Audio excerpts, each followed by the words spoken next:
नमस्कार, मैं हूं संजीत और आप देख रहे हैं उम्मीद फॉर नेशन। हम लोग आज़ादी के अमृतोत्सव मना रहे हैं और इस साल जो है 15 अगस्त को हम लोग 76वां साल मनाएंगे आज़ादी के। और गांधी जी की भूमिका को कोई नकार नहीं सकता है। गांधी जी को हम लोग बापू कहते हैं। आज़ादी के निर्माण में उनकी बहुत बड़ी भूमिका थी और गांधी जी के नाम पर बहुत सारे लोगों ने सत्ता प्राप्त किया, सत्ता सुख भोगा। लेकिन गांधी जी के आश्रम, हम अभी आए हैं विक्रम में, आप देख सकते हैं हम अभी गांधी आश्रम में हैं, जहाँ हमारी टीम अगले साल भी आई थी और यहाँ का वस्तुस्थिति दिखाया था। और अगले साल और इस साल में क्या परिवर्तन आया है हम दिखाना चाहते हैं अपने चैनल के माध्यम से। कि आप देख सकते हैं कि जो स्थिति पूर्व के साल में थी उसमें कोई परिवर्तन नहीं आया है। और गांधी आश्रम जो है, जिसके नाम पे गांधी जी के नाम पे बहुत सारे लोग सत्तासीन हो गए, बहुत ऊंचे पदों पे पहुंचे उनका नाम का सहारा लेके। आज वही गांधी आश्रम जिसका निर्माण सन 1921 में गांधी जी ने स्वयं किया था, आज वो अपने जर्जर हालत पे रो रहा है। बता दें कि इसका इतिहास बहुत गौरवशाली रहा है। आज़ादी का कोई भी ऐसा क्रांतिकारी नेता नहीं रहा जो आज़ादी का संघर्ष किया हो और इस आश्रम में आकर अपना सहभागिता नहीं निभाया हो। तो आप देख सकते हैं जो आश्रम है ये बहुत ही दुर्दशा हालत में है। यहाँ महात्मा गांधी जी भी आ चुके हैं, विनोबा भावे जी आ चुके हैं, जवाहरलाल नेहरू आ चुके हैं, सुभाष चंद्र बोस जी भी आ चुके हैं और भी बहुत सारे जो आज़ादी के नायक थे वो यहाँ पे आ चुके हैं। और यहाँ यहीं बैठकर आज़ादी का एक योजना या परिकल्पना तैयार किए थे। आपको बता दें कि पटना पश्चिम का इलाका है और सरकार के नज़र में भी है कि सबसे ज़्यादा जो स्वतंत्रता सेनानी हुए थे इसी पटना पश्चिम से हुए थे। आप महाराष्ट्र से लेकर पालीगंज तक चले जाइए, स्वतंत्रता सेनानी की एक लंबी फहरिस्त है। तो आपको बता दें कि यहाँ के जो स्थानीय लोग हैं इस आश्रम को बचाने के लिए बहुत ही संघर्षशील है, लेकिन प्रशासन द्वारा उन्हें कोई सहयोग नहीं दिया जा रहा है और उन्हें इस आश्रम को बचाने के लिए जो संघर्ष कर रहे हैं उसके लिए उनको रोका भी जा रहा है।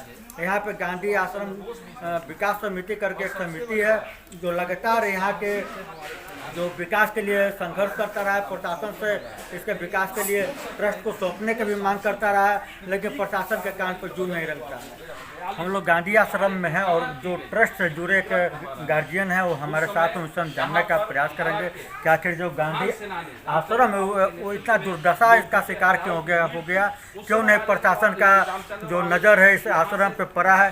तो सबसे पहले सर अपना नाम बताइए। मेरा नाम अरुण कुमार आजाद, स्वर्गीय रामभद्र शर्मा, स्वतंत्रता सेनानी में उनको काला पानी की सजा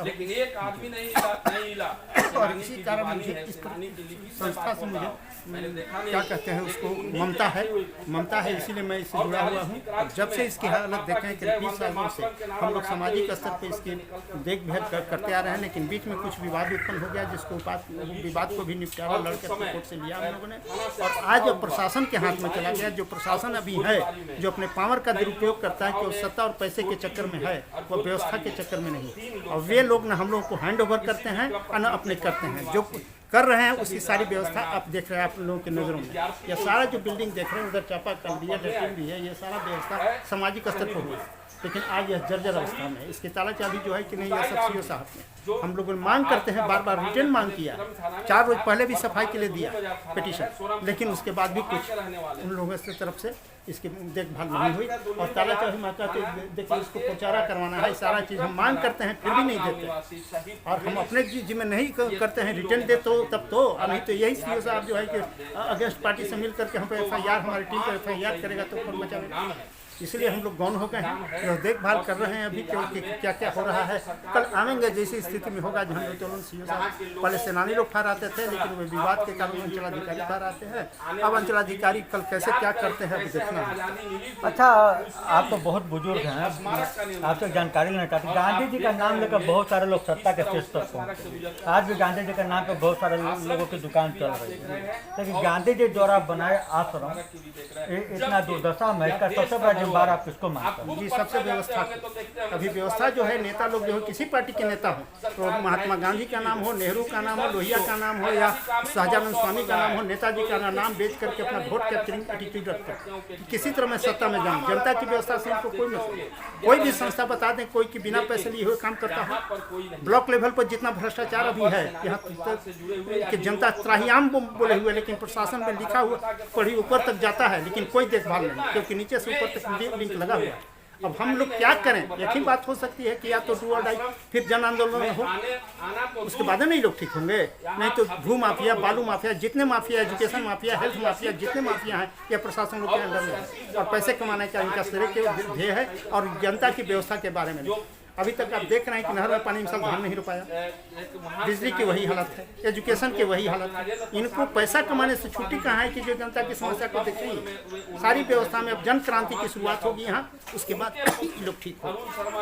अच्छा, विक्रम से बहुत बड़े बड़े नेता यहाँ से देश में राज्य में अपना नाम किए हैं, सीपी ठाकुर से लेकर रामजन्म शर्मा से लेकर वर्तमान में आज भी हैं। उन लोगों का ध्यान इस आश्रम पे क्यों नहीं? मैंने उन लोगों के पास में रामकृपाल जी, सिद्धार्थ जी, सीपी ठाकुर सब लोगों को पार्टी पिटीशन दर्ज करके थक गया जिम्मेदार करने के लिए, लेकिन कोई इंटरफेयर किसी के द्वारा। इसीलिए मैंने कहा ना कि सभी पार्टी के नेतागण कोई भी हो और नीचे तबके से लेकर ऊपर तबके तक सत्ता लोलुप है, सत्ता के चक्कर में है कि हमारी सत्ता कैसे प्रकार रहे। बिकाऊ लोभी जनता है, नेता ठग। अभी लोभी के अंदर में ठग तो उपवास रहता नहीं है और सारी व्यवस्था चरमरा गई है। और आज़ादी की दूसरी लड़ाई यहाँ के लोगों को लड़नी पड़ेगी, उसके बाद ही व्यवस्था। तो आप देख सकते हैं, पहले तो लोग गांधी जी का नाम बेचा करते थे, गांधी जी का नाम बेच के लोग सत्ता प्राप्त किया करते थे, लेकिन आज स्थिति ये है कि गांधी आश्रम को ही बेच दिया गया था। अगर यहाँ के स्वतंत्रता सेनानी और यहाँ के जो स्थानीय लोग लड़ाई नहीं लड़ते तो ये जो गांधी आश्रम था डॉक्टर शीला शर्मा के नाम से कब का रजिस्ट्री हो गया हुआ रहता और बिक गया हुआ रहता। तो और भी हमारे साथ हैं यहाँ पे जुड़े हुए एक हमारे बड़े भाई हैं, उससे भी हम जानेंगे। भैया क्या नाम हुआ आपका? मेरा नाम तो शशांक हुआ। अच्छा भैया, जो आप ये लड़ाई लड़ रहे हैं गांधी आश्रम बचाने का, गांधी आश्रम का इतना बड़ा दुर्दशा फिर हुआ कैसे? गांधी जी के नाम पर तो बहुत सारे लोग प्रधानमंत्री बन गए, मुख्यमंत्री बन गए, कोई राष्ट्रपति बन गया, लेकिन गांधी आश्रम लगातार दुर्दशा का शिकार होते चला गया, ऐसा क्यों है? देखिए, मैं यहाँ के वासी भी हूँ, नगरवासी, इस प्रखंडवासी, और गर्व है हमें कि इस धरती पर हम जहाँ पैदा लिए, ये हमारे मौजा में ही आता है। ये खुरैठा मौजा में ही यह धरती है और उस खुरैठा के वासी हम हैं, यह सबसे बड़ा गर्व की बात। पेशे से भले ही कोई कुछ करता हो, लेकिन जैसे हम गर्व से कहते हैं हिंदुस्तानी हैं, तो वैसे ही हम गर्व से कहते हैं कि वैसे सेनानियों की धरती पर हम पैदा लिए, जहाँ पर आज़ादी के दीवाने शहीद भी हुए, शहादत दी, चोट भी खाए, लेकिन आज़ादी दिला दिया। उन लोगों ने आज़ादी हमें दिला दी। लेकिन जिस पेशे से आप ही की तरह मैं भी वर्षों से 23 साल से सेवा करता रहा हूँ और लगातार सेनानी परिवारों से जुड़ा हूँ, इतिहास के पन्नों में यह गांधी आश्रम है। और जब यहाँ आता हूँ, चूँकि बचपन से आते रहा, एक संवेदना है, हमको एक सपना था कि जब हम कुछ युवा होंगे तो ये गांधी आश्रम कुछ और रूप में देखेंगे। आपको बता दें कि हम नेहरू युवा केंद्र से विद्यार्थी जीवन में जुड़े थे और नेहरू युवा केंद्र के माध्यम से भी यहाँ के अपने युवाओं के साथ मिलकर, चूँकि उस समय हमने एक नेहरू उमंग क्लब का निर्माण किया था नेहरू युवा केंद्र से जुड़कर, और उस समय यहाँ के युवाओं के साथ ये खपड़ा था, ये पूरा खपड़ा था इसके ऊपर, और ये जो प्लास्टर वगैरह देख रहे हैं ये नहीं था। तो वह खपड़ा यहाँ के जो युवा साथी थे हमारे केंद्र नेहरू युवा केंद्र से जुड़े हुए, उन साथियों के साथ इतना बड़ा बड़ा बिच्छा निकलता था और पूरा खपड़ा हम लोगों ने बाहर किया। आप इसको कोड़ेंगे तो खपड़ा ही खपड़ा नजर आएगा। दर्द इसलिए है क्योंकि मैं उस समय पत्रकार नहीं था, पेशे तो आने बड़ा होने के बाद ही, तो उस समय पत्रकार नहीं था। उन विद्यार्थियों के साथ मिलकर यहाँ कार्य किया, लेकिन आज आधे उम्र अब हम पार कर रहे हैं। जो सपना उन दीवानों ने देखा था, हम भी जो सपना देखे थे कि ये सब बिच्छा उच्छा मार के कुछ करेंगे, नेताजी लोग आएंगे और नेताजी लोग कुछ इसका उद्धार करेंगे, उसी उद्धारक में आपको बता दूं कि एक प्रसिद्ध चिकित्सिका डॉक्टर शीला शर्मा, 2009 में उनका पदार्पण हुआ। उस समय हम लोग यहाँ चंदा करके इस चबूतरा का निर्माण करा रहे थे, इसका और एक गांधी जी की प्रतिमा बना रहे थे। और वह डॉक्टर शीला शर्मा ने इच्छा जाहिर की कि मेरे पिताजी महान सेनानी थे, वास्तव में महान सेनानी थे, पंडित पुण्यदेव शर्मा, कहीं शक नहीं है। वह बेलछी निवासी थे और यहीं रह करके यहाँ के लोगों का नेतृत्व भी उन्होंने किया, उन्हीं की सुपुत्री हैं। और लगातार उनके पुण्य तिथि मनी साथ में मैं भी रहा और लगा कि कोई मसीहा आ गया, इसका उद्धार होगा, लेकिन क्या हुआ? बिहार सरकार से 83 लाख रुपया इस जगह के लिए स्वीकृत हुआ और पता नहीं वह स्वीकृत राशि होने के बाद ही कहां से क्या आ गया कि यह जमीन रसीद कट गई डॉक्टर शीला शर्मा के पिताजी के नाम से। और उस समय से बराबर हम लोग उनको कहे कि सरकार के भूखंड है, आश्रम है, आप दे दें, लेकिन उन्होंने घोषणा नहीं किया। सरकार पर बराबर जो है सो लांछना लगाते रहे, लेकिन अंततः 9 में तो हम लोग सोचे थे कि एक उधारक आ गए, लेकिन 13, 14 आते आते 15 तक पटाक्षेप हो गया, उनका सच्चाई सामने आ गया, पटाक्षेप हो गया। और जब सामने सच्चाई आ गई तब सेनानी परिवार से जो वीर बालक कहाए जाते थे, डॉक्टर राजेंद्र प्रसाद ने उपाधि दी थी यहीं के राघोपुर निवासी रामवरण शर्मा जी को, उनके सुपुत्र अरुण कुमार शर्मा वो जो है सो यहाँ के संरक्षक, उन्होंने लड़ाई जो है शुरू की। चूँकि उस समय मीटिंग में भी आया करते थे, लेकिन जब बात सामने आ गई कि अब वह जो है सो बिहार सरकार नहीं, अब वह अपने जिम्मे यह ज़मीन अब हस्तगत करना चाह रहे हैं, तो उनको जो है सो सेनानी परिवार और यहाँ की एक कमेटी के द्वारा एक सरकार प्रशासन को दिया गया। और धन्यवाद देंगे तत्कालीन उस समय के सीओ और DCLR महोदय को, और फिर उप समाहर्ता महोदय को, कि वह जमाबंदी रद्द की गई, जो चूँकि फर्जी थी तो रद्द होना ही था। जमाबंदी रद्द हुई और रद्द होकर इसके बाद जो है बिहार सरकार के अंचलाधिकारी को यह निर्देशित किया गया कि यह भूखंड बिहार सरकार का है। आज भी आप जो है ऑनलाइन जब जाएंगे तो यह बिहार सरकार का भूखंड दिखेगा। अब लोग झूठ सच प्रचारित करते हैं कि यह पब्लिक की ज़मीन है, ये है, वो है। आप जाएं, खतिहान सरकार के यहाँ है, इसका जो है सो वंशज कौन है? यह उनके वंशज की भूखंड भी नहीं है, ये रहती ज़मीन है। तो यह पता भी तो करे कि ज़मीन किसकी थी उस समय जिसने कभी दान दिया था। और वह जो है सो भूखंड पर भी यह ध्यान लगा हुआ था, काक दृष्टि लगी हुई थी। आखिर क्यों? और उससे भी मुक्ति जब मिल गई, 18 से लगातार जो लड़ाई लड़ रहे थे सेनानी पुत्र अरुण कुमार शर्मा, उनको बराबर यहाँ से जिलाधिकारी तक और समाचार पत्रों, मीडिया, इलेक्ट्रॉनिक हो या फिर जो है सोशल मीडिया हो, प्रिंट मीडिया हो, लगातार यहाँ की बदहाली दिखा रही है। ऐसा भी नहीं कि यहाँ के बारे में प्रशासन को पता नहीं है। यहाँ आपको मैं बता दूं कि जब कल्याण मंत्री जीतन राम मांझी जी हुआ करते थे, मुख्यमंत्री बाद में हुए थे, उस समय वो भी यहाँ आए थे और इसकी चर्चा किए थे कि बहुत अच्छा जगह है, रमणीक जगह है। और ये बात तो सही है कि रमणीक जगह है, शांत है, व्यवस्था सब कुछ है, इसके सिर्फ सुरक्षा और संरक्षण की ज़रूरत है, लेकिन वह भी नहीं हो पा रहा है। आपको बता दूं, मंगल पांडे जी एक बार नहीं कई बार इस जगह पर आए। यानी किन किन नेताओं की बात मैं करूं, कई नेतागण विभिन्न दलों के आए, सभी, कोई दल अछूता नहीं, सारे लोग यहाँ आए, सभी उसकी बात भी किए, चर्चा किए, इसके जीर्णोद्धार की बात किए। पता नहीं क्या मंशा है जिस गांधी और गांधीवाद की जो नेतागण चर्चा करते हैं। हमारे गांधी जी हर नोट पर, और उनका चश्मा भी साथ में है। अब वो चश्मा का पारा क्यों नहीं आगे काम कर रहा है?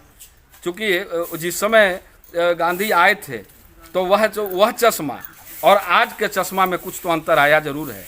क्योंकि अगर नहीं आता तो आप कल झंडोत्तोलन होगा। आज 1 दोपहर बीत चुका है, आप देख रहे हैं कि किस तरह से इसको सुरक्षित किया गया शासन प्रशासन के द्वारा। और कमेटी से अरुण बाबू मांगते रह गए हैं। अभी फिलहाल भी इन्होंने दिया कि ठीक है आप ही कराएं, उन्होंने आवेदन दिया, आवेदन का आप वो भी उस हस्र देख रहे हैं। दुख होता है, पीड़ा होती है कि आखिर क्या इसी के लिए लोगों ने शहादत दिया था?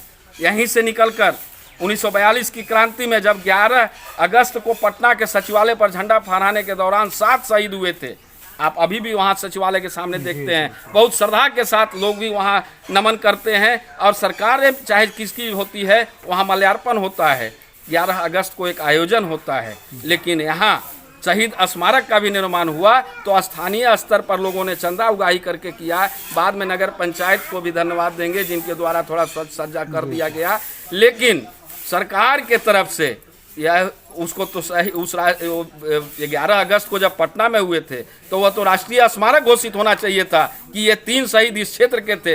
इस क्षेत्र के युवाओं को देशभक्ति के प्रति प्रेरणा जगेगी कि हमारा ही भाई, भतीजा, चाचा, दादा में से कोई शहीद हुआ था, हम उस परिवार से हैं, कितना गर्व होता होगा। लेकिन इस दुर्दशा को देख करके वह परिवार कितना रोता होगा, जिसके वंशज जो अभी हैं उनसे आपने वही बात किया। अब उनको कितनी पीड़ा होती होगी कि यानी देश के लिए एक समय था जो उनके वंशज ने जो है सो जान गंवाया था, और आज उनके जान गंवाने के बाद भी उनके सम्मान देने के लिए भी कोई आगे नहीं आ रहा है। उसके जगह को सुरक्षित और संरक्षित करने के लिए कोई नहीं आगे आ रहा है। क्या है, कहाँ गया हमारा भारत? उस भारत की परिकल्पना जो हमारे शहीदों ने किया था, उस भारत की परिकल्पना जो सेनानियों ने किया था, क्या आपको दिखता है? मैं आपसे ही पूछता हूँ, क्या वह भारत दिखता है? नहीं, बिल्कुल नहीं दिखता। जो गांधी जी ने सपना देखा तो बिल्कुल नहीं दिखता। गांधी नहीं हमारे जितने सेनानी हुए, चाहे 1857 की क्रांति की शुरुआत हुई थी मंगल पांडे से, वहाँ से लगातार जो हमारा 47 तक न जाने कितने लोग गुमनाम भी शहीद हो गए, यातनाएं सही थी। उनका भारत का सपना था कि लोग शिक्षित हों, लोगों के जो है विकास हो, किसानों का विकास हो, सभी खुशहाल रहें। लेकिन आप खुद देख रहे हैं, मैं उस पर टीका टिप्पणी करना नहीं चाहता। तो कहाँ, किस भारत की बात करते हैं? गांधी आश्रम तो ठीक है, इसको सुसज्जित होना चाहिए, यहाँ पर सौंदर्य होना चाहिए, लेकिन जहाँ भी आप देखेंगे वहाँ वह सपना उनका कहाँ साकार हो रहा है? हम आप रोज़ देखते हैं, पीड़ा होती है, लेकिन सिर्फ हम आप खबर दिखा कर रह जाते हैं। चूँकि हम लोग दे नहीं सकते किसी को, हम लोग इतना ही दे सकते हैं कि जागो जागो भाई जागो। सरकार तक आवाज़ पहुंचा सकते हैं लोगों की, लेकिन हम कर नहीं सकते। हम विवशता है, मजबूरी है, हम जितने हमारी सीमा है उतना ही कर सकते हैं। और मैंने पहले बताया कि यह हमारी पीड़ा है कि आश्रम आखिर इतना बदहाल क्यों है, जिसके कारण यहाँ चला आता हूँ, खींच कर चला आता हूँ। यह हमारी मातृभूमि